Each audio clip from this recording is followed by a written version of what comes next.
What's the personality type of Pedro Pascal? Well, I just wrapped up watching about 7 to 8 hours of live streams, interviews, and holy crap, he is not at all the personality type I was expecting. In today's video, here are some of the interesting personality patterns I found and what I think Pedro Pascal's personality type might be. I'm just gonna sit here and say I love you and say hi and slay and yas. He's lying. Really? Do you invite me to your birthday party? Yeah. He's lying.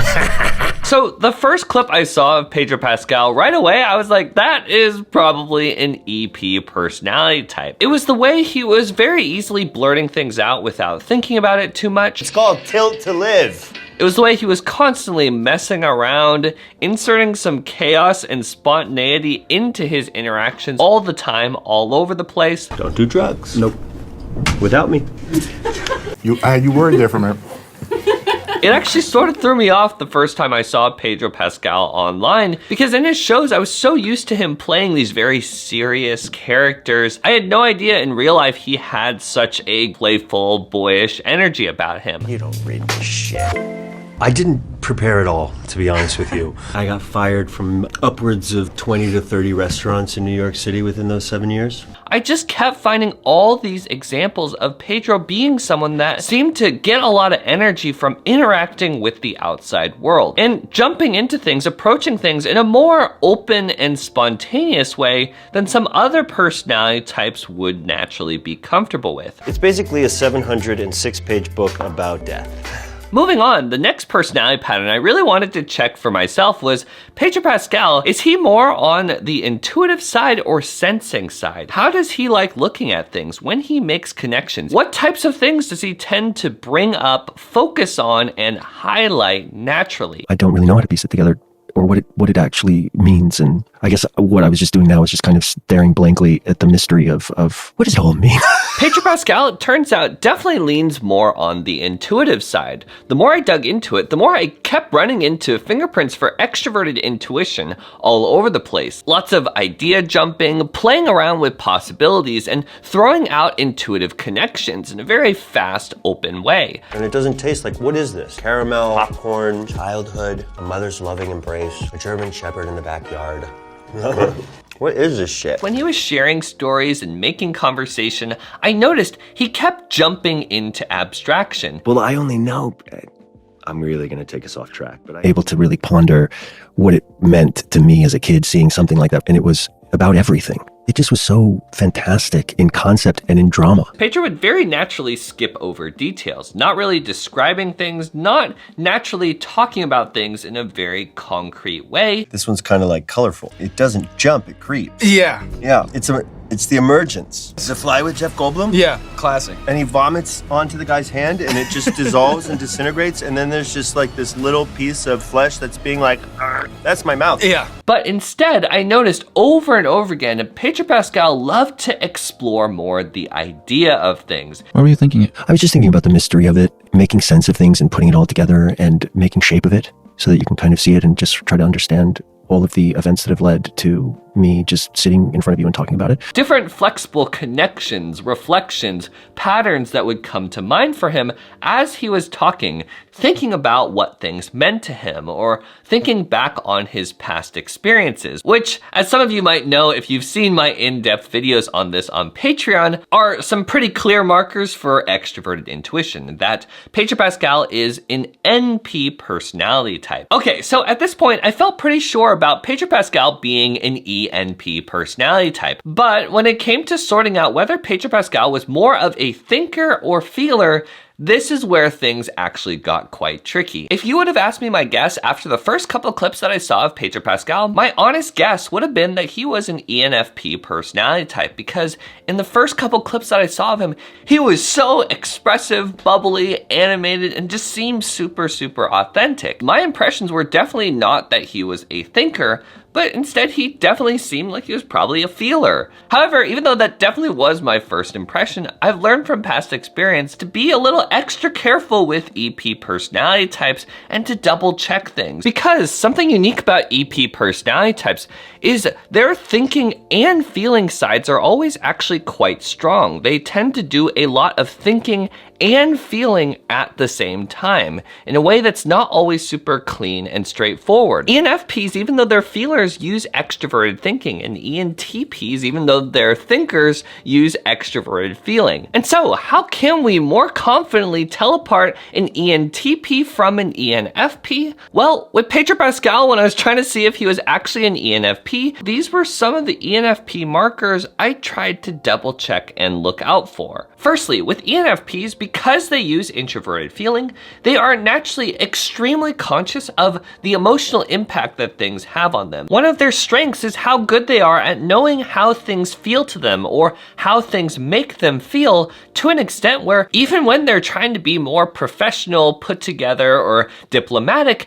you'll see how they feel about things slip out very naturally. It's something that sort of makes them light up, excites them to talk about. Another thing I like to look out for with ENFPs is a very dynamic, nuanced range of personal feelings coming out of them. With ENFPs, because they check in a lot with if things feel right to them, you'll see they don't really like to brush away, water down, or abbreviate what they're feeling. With them, it's never really, I'm feeling good, I'm feeling bad, I'm feeling happy, I'm feeling excited. No, with them, you'll see a lot more nuanced shades, colors, textures, highs and lows of feelings that they like to call out and express all the time. Lastly, the final sort of nuanced thing that I sometimes like to look out for with ENFPs is because ENFPs, they use quite a bit of extroverted thinking and not extroverted feeling, it's actually pretty common to sometimes feel this boldness, directness, forcefulness come out of ENFPs when they're expressing themselves and sharing their feelings, because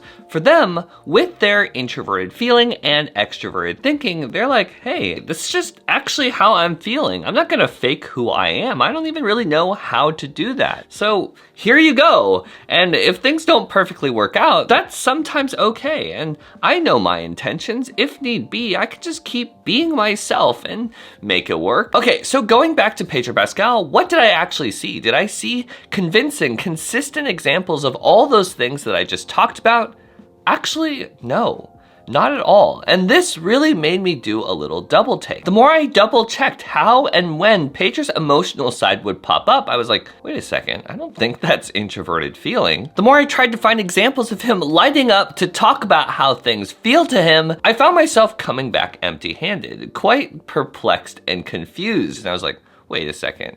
Is he really an ENTP? Wait, let me go back to the beginning and rewatch all the hours and hours of clips for a second time. And holy crap, you guys, I can't believe I missed it the first time, because the second time, the personality patterns were actually extremely consistent and clear. Hey Pedro, why are they giving you grief, bro? They say that there's a battery that's not allowed to go on the plane. You're gonna have to take it in a All plastic. they know to do is keep me from getting on the plane, but without real reasons.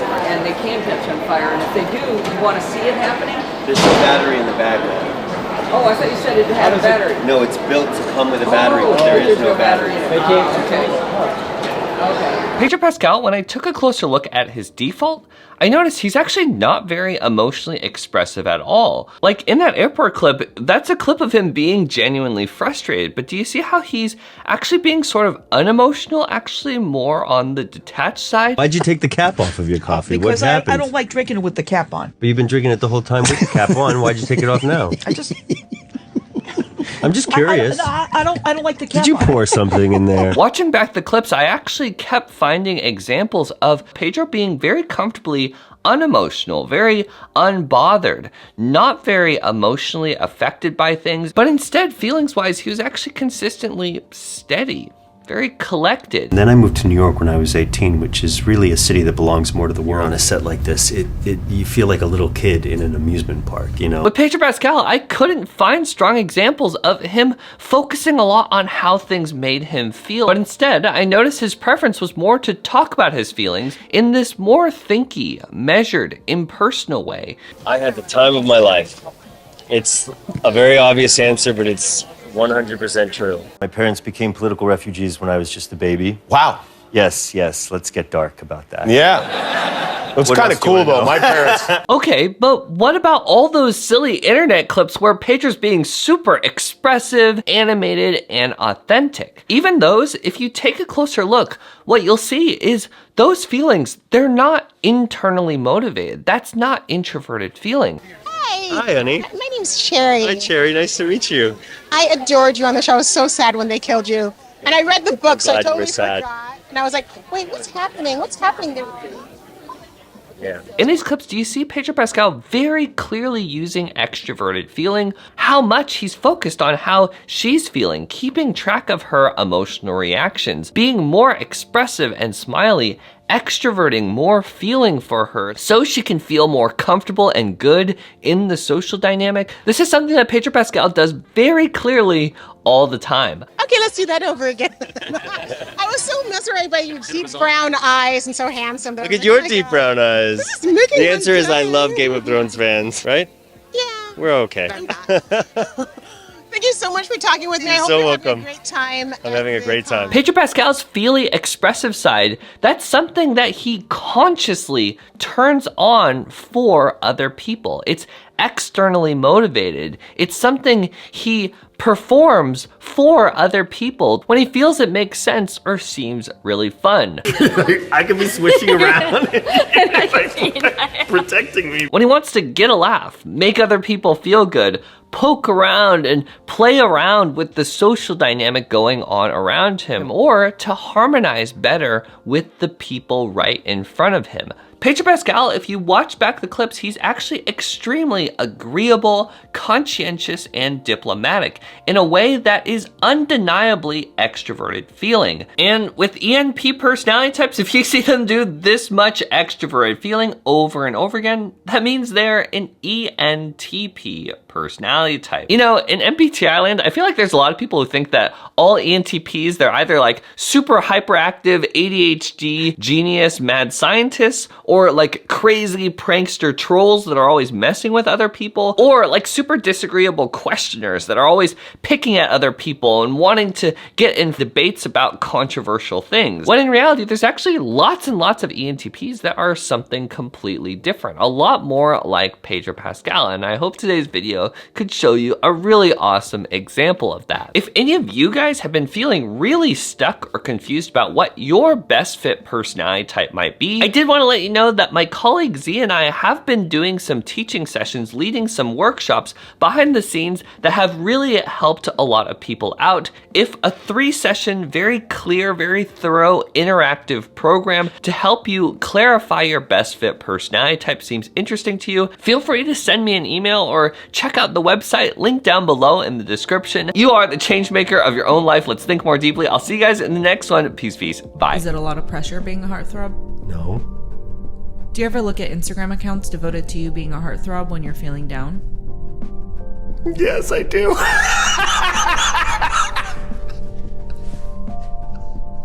What's your favorite account? It's called Pedro Pascal Fan Account. I definitely gain a lot of points with my friends. Great show. Thanks for having me on, man. I feel like I'm finally cool to people that I care the most about.